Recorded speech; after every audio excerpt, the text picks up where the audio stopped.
began at sunrise, the early morning light slanting over Prospect Cemetery. A day like none other, as we are all invited to pause with one heart to remember. Without the strength and courage of our veterans, we would not be the country that we are today.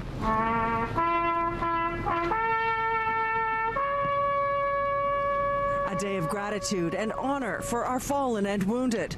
Our coverage tonight from Ottawa to Queen's Park to downtown Toronto.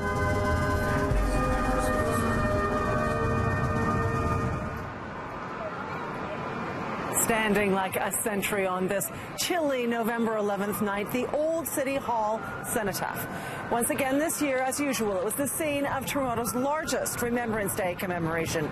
Silent now, but only hours earlier, a place of tributes and tears.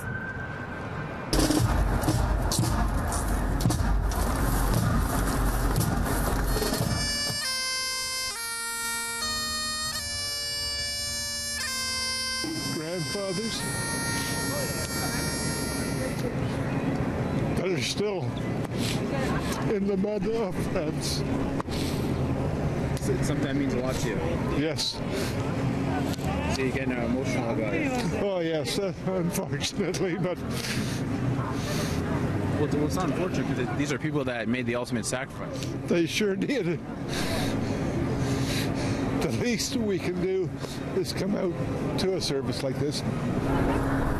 Many of the thousands who gather at Old City Hall Cenotaph shared those same sentiments. The soldiers are really brave to do what they do.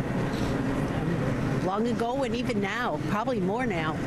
It's just really important to me just to remember all the fallen soldiers. Making the decision to put country before self is something that Riel Como did for more than 30 years. I've lost a very close friend in 1974 in Cyprus, in the crisis in Cyprus, and this is one of the reasons why I always wear two poppies, is for the two of them. And as long as he's physically able, Como makes it a priority to be here for his fallen comrades. I think they would be very proud of the fact that most of us that were serving with one commando in Cyprus in 1974 are at all the ceremonies.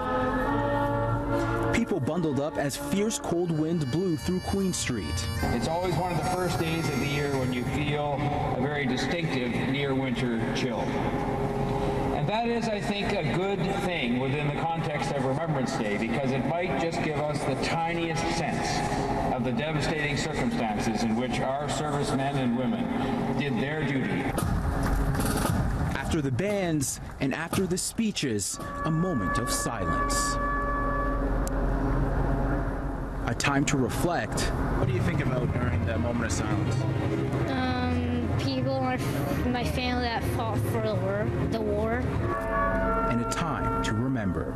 It's important for me to take part because of what they did for our freedom, our country. At the end of today's ceremony, hundreds took off their poppies and laid them on these wreaths in front of the cenotaph. Just another way to honor those fallen soldiers who lost their lives fighting for our freedom. At Old City Hall, I'm Brandon Rowe for City News.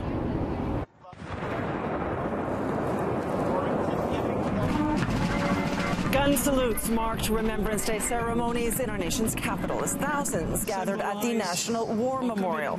Governor General Julie Payette, in her first Remembrance Day since becoming Commander-in-Chief of Canada's Armed Forces, laid the first wreath.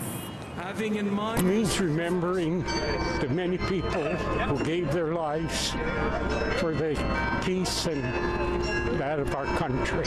We usually come here in Ottawa. I think it's the third or fourth time I'm doing it right now, and I really like to remember my friends that passed away and a lot of people I serve with. Other nations of the earth. Sophie Gregoire Trudeau in attendance at the service, which also marked the 100th anniversary of the battles of Passchendaele and Vimy Ridge.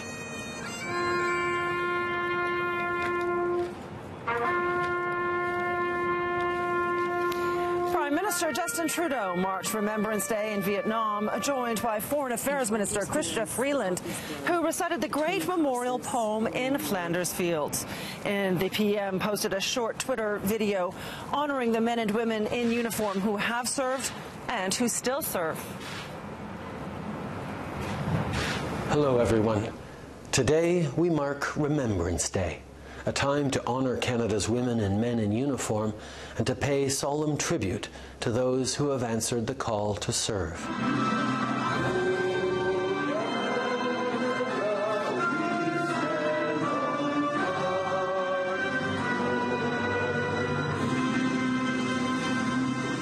Trudeau is in Vietnam for the Asia-Pacific Summit.